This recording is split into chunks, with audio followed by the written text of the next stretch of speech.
Seven sisters বিচ্ছিন্ন করার হুমকি ইউনুস সমর্থিত ছাত্র নেতার। বাংলাদেশের উগ্রপন্থী ইসলামী দল জামায়াত সমর্থিত জাতীয় নাগরিক পার্টির নেতা হাসনাত আব্দুল্লাহর হুমকি, যে সেভেন সিস্টার্স নামে পরিচিত ভারতের পূর্বাঞ্চলকে একেবারে ভারত থেকে বিচ্ছিন্ন করা হবে। সোমবার সন্ধ্যা উগ্র ভারত বিরোধী বক্তা শরীফ ওসমান হাদির ওপর হামলার চেষ্টার প্রতিবাদে কেন্দ্রীয় শহীদ মিনারে আয়োজিত এক সমাবেশে এই চুনোপুটি ছাত্র নেতার হুমকি। তার অভিযোগ, ভারত বাংলাদেশকে একটি ফিলিস্তিনি রাষ্ট্রে পরিণত করার ষড়যন্ত্র করছে, তবে দেশের সার্বভৌমত্বের প্রশ্নে কোনো আপোষ করা হবে না বলেও হুঁশিয়ারি তার। উল্লেখ্য, শেখ হাসিনার সরকার বিরোধী আন্দোলনের পর থেকে এই ছাত্র নেতা একাধিক বিতর্কিত বক্তব্য এবং সহিংস কর্মকাণ্ডের অভিযোগে আলোচিত। তার বিরুদ্ধে চাঁদাবাজি, টেন্ডারবাজি এবং জমি দখলের মাধ্যমে বিপুল সম্পদের মালিক হওয়ার অভিযোগ রয়েছে। এই সমস্ত কর্মকাণ্ডে তিনি ডক্টর ইউনূসের প্রশ্রয় পাচ্ছেন বলেও অভিযোগ উঠেছে। কথা স্পষ্ট করে বলে দিতে চাই যে সেভেন সিস্টার রয়েছে সেটা ভারত থেকে আলাদা করে দেব। দেশে যারা বিশৃঙ্খলা করে সন্ত্রাস, ভোট চোর, আমাদের দেশে যারা অস্থিতিশীল পরিবেশ তৈরি করতে চাচ্ছে, হাদি ভাইকে যারা হত্যা করেছে, নির্বাচন যারা বানচাল করতে চাইছে, দেশের পরিবেশকে যারা অস্থিতিশীল করতে চাইছে, সীমান্ত যারা আমাদের ভাইদেরকে বোনদেরকে মেরে ঝুলিয়ে রাখে, তাদের আশ্রয় এবং প্রশ্রয়দাতা পৃষ্ঠপোষকতা দিচ্ছে ভারত। ভারতকে স্পষ্ট ভাষায় বলতে চাই, যারা আমার দেশের সার্বভৌমত্বকে বিশ্বাস করে না, যারা আমার দেশের সম্ভাবনাকে বিশ্বাস করে না, যারা ভোটাধিকারকে বিশ্বাস করে না, মানবাধিকারকে বিশ্বাস করে না, যারা এই দেশের সন্তানদেরকে বিশ্বাস করে না, আপনারা যেহেতু তাদেরকে আশ্রয় প্রশ্রয় দিচ্ছেন, কথা স্পষ্ট করে বলে দিতে চাই, ভারতের যারা সেপারেটিস্ট আছে, বাংলাদেশে আমরা তাদেরকে আশ্রয় প্রশ্রয় দিয়ে যে সেভেন সিস্টার রয়েছে সেটি ভারত থেকে আলাদা করে দেব। কথা স্পষ্ট করে বলে দিতে চাই। আমরা বিস্তারিত কথা বলবো। আমাদের সঙ্গে এই মুহূর্তে নিউজরুম থেকে রয়েছেন আমাদের প্রতিনিধি তন্ময়। আবারও সেভেন সিস্টার্স কে বিচ্ছিন্ন করার হুমকি ইউনূস সমর্থিত এক ছাত্র নেতার। এবারে এক ছাত্র নেতার হুমকি উঠে আসছে এবং তাকে প্রশ্রয় দিচ্ছে ডক্টর ইউনূস, এমনটাই অভিযোগ। দেখো রূপা, বাবা যেমন হবে ছেলেও তেমন হবে। অর্থাৎ বলা যায় যে ইউনূস এখন বাংলাদেশের বাবা, আর তার যারা আছেন ছাত্রনেতা তারা আছে, তারা হচ্ছে ছেলে। অর্থাৎ বাবা যেমন ছেলেও এরকম। কিন্তু তারা যেই স্বপ্নটা দেখছে, আমরা আমাদের ভারতে বলি যে মুঙ্গারিলালকে হাসিন স্বপ্নে, সেই স্বপ্ন নিয়েই তারা চলছে। প্রথমে ইউনূস বলছিল, মোহাম্মদ ইউনূস বলেছিলেন তিনি যে সেভেন সিস্টারকে ভারতের দিকে বিচ্ছিন্ন করা হবে।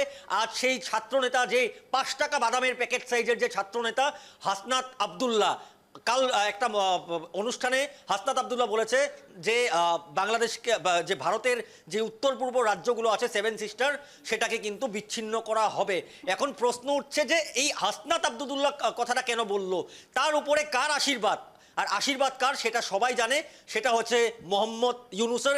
কারণ মোহাম্মদ ইউনূস যে কথাটা বলছিল সেই কথাটাই কিন্তু রিপিট করছে হাসনাত আব্দুল্লাহ। হাসনাত আব্দুল্লাহর বিরুদ্ধে কিন্তু বহুত অভিযোগ আছে, তোলাবাজির অভিযোগ আছে, জমি দখল করার অভিযোগ আছে, টেন্ডারবাজির অভিযোগ আছে। আর এই যে ছাত্রনেতা, এই ছাত্রনেতার যে চেহারা দেখলে বোঝা যায়, টিভির পর্দায় যে আমরা দেখাচ্ছি, যদি বাংলাদেশের যদি মানুষরা আমাদের এই খবরটা দেখছেন, আপনারা দয়া করে একটু ফরওয়ার্ড করুন।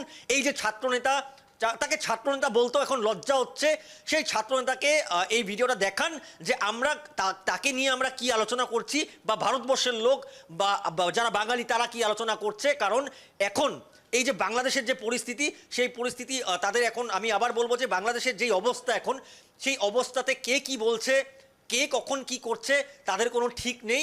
আর কোন হরিদাস পাল এই হাসনাত আব্দুল্লাহ যে বলছে সেভেন সিস্টারকে ভারতবর্ষের দিকে বিচ্ছিন্ন করবে? কি আছে সেভেন সিস্টারে জানেন?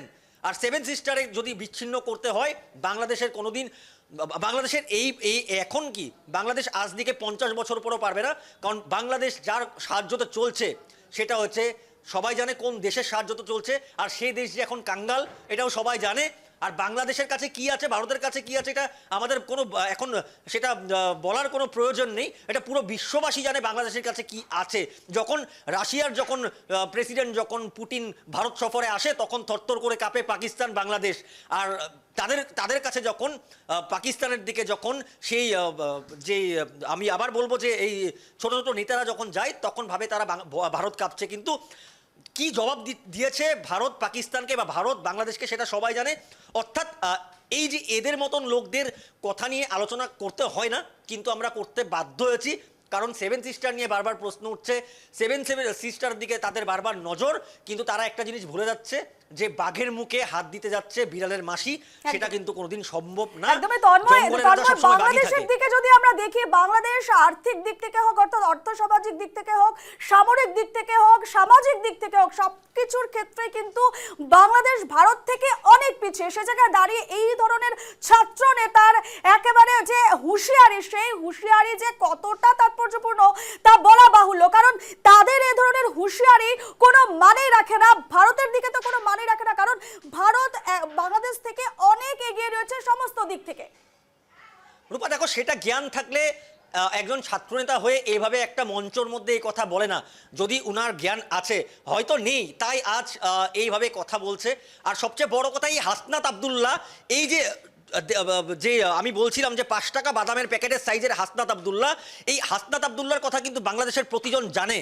হয়তো ভারতের কেউ জানে না, কিন্তু বাংলাদেশের প্রতিজন জানে। আজ আমাদের দিকে ভারতবাসী, আমাদের যারা যারা দেখছেন নিউজ লাইভ বাংলা, যারা বাঙালি আছেন, আজ হয়তো আমাদের দিকে জানছে যে হাসনাত আব্দুল্লাহ একজন তোলাবাজি করে। হাসনাত আব্দুল্লাহ জমি দখল করে, ছাত্রের নাম দিয়ে জমি দখল করে। আর হাসনাত আব্দুল্লাহ টেন্ডারবাজি করে। অর্থাৎ এই যে হাসনাত আব্দুল্লাহর অনেক কিছু রয়েছে, সেগুলো কিন্তু বাংলাদেশের লোক ভালো মতন জানে। আস্তে আস্তে ভারতের লোকরাও জানছে, বিশেষ করে বাঙালিরা জানছে। পশ্চিমবঙ্গর বা আসামের যত বাঙালি আছে, আজ থেকে কিন্তু হাসনাত আব্দুল্লাহর যে চরিত্র, হাসনাত আব্দুল্লাহর যে কাজকর্মগুলো, সেগুলো কিন্তু আজ দিকে জানবে। আর আমরা নজর রাখবো হাসনাত আব্দুল্লাহর প্রত্যেকটা বক্তব্যে নজর রাখবো। আজ থেকে নিউজ লাইভ বাংলা নজর রাখবে। আর যখনই এমন ধরনের বক্তব্য দিবে, আমরা কিন্তু হাসনাত আব্দুল্লাহকে আমরা সরাসরি প্রশ্ন করব। আর যদি সাহস আছে, আমি এখনো বলছি, আমাদের এই খবরটা আমরা চাইবো যে একটু সবাই ফরওয়ার্ড করুক। হাসনাত আব্দুল্লাহর যে ফোন আছে, সেই ফোনে যাক, উনিও একটু দেখুন।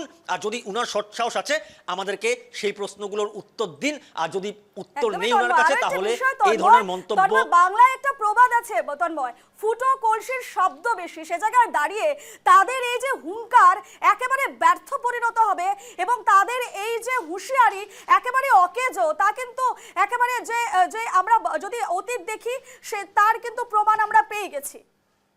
একদম, তুমি ঠিকই বলেছো, ফুটো কলসির আওয়াজ বেশি, যার কাছে কিছু নেই তাদের আওয়াজটা বেশি হয়। আর বাংলাদেশের সেভেন সিস্টারের স্বপ্নটা কিন্তু এই স্বপ্নটাই রয়ে যাবে ওনাদের। কারণ আমি বলছি, হয়তো ওনারাও দেখেছে সিরিয়ালটা, আমরা জানি আমাদের ভারতবর্ষে খুব ফেমাস ছিল, মুঙ্গারিলালকে হাসিন সাপনে। সো এখন আমি ইউনুসকে বলবো যে ইউনুস আর এই হাসনাত আব্দুল্লাহ কিন্তু এখন মুঙ্গারিলাল, আমাদের জন্য মুঙ্গুরিলাল। তাদের বাংলাদেশে কি তারা আমাদের দেখার দরকার নেই, কিন্তু আমাদের জন্য এখন ভারতবর্ষের লোকদের জন্য কিন্তু মুঙ্গারিলাল। কারণ ওরা এখন খুব ভালো ভালো স্বপ্ন দেখছে, আর স্বপ্নই রয়ে যাবে। আর মোহাম্মদ ইউনূসের হয়তো আমি আগেও বলেছিলাম, উনার বয়স হয়েছে, তাই উনাকে উনি যা তা বলতে পারে। কিন্তু একজন জোয়ান ছেলে, একজন ছাত্র নেতা, একবার ভারতবর্ষে এসে আমাদের ছাত্রনেতাকে দেখে যাওয়ার জন্য আমি আহ্বান করব। বাংলাদেশের ছাত্রনেতা কি কেমন চরিত্রের আমরা আজ প্রমাণ পেয়েছি। আমাদের ভারতবর্ষের ছাত্রনেতারা কেমন, একবার এসে দেখে যান, আপনি শিখতে পারবেন অনেক কিছু। আর যদি সম্ভব হয়, আপনি অনলাইন ক্লাসও একটা নিতে পারবেন আমাদের ছাত্রনেতার দিকে। আমি এটাই আহ্বান করবো, আমাদের এই ভিজুয়ালটা সবাইকে যেন আপনারা ফরওয়ার্ড করুন, বাংলাদেশের দিকে যারা দেখছেন, যেন হাসনাত আব্দুল্লাহর ফোনে যায়। রূপা, একদমই তন্ময়, বর্তমান দিবার স্বপ্নে মগ্ন, একদিকে মোহাম্মদ ইউনূস, অন্যদিকে হাসনাত আব্দুল্লাহ, দুজনেই বর্তমান দিবার স্বপ্ন দেখছে উত্তর পূর্বকে, ভারতের উত্তর পূর্বকে ভারত থেকে বিচ্ছিন্ন করার। ধন্যবাদ তোমাকে এই মুহূর্তে।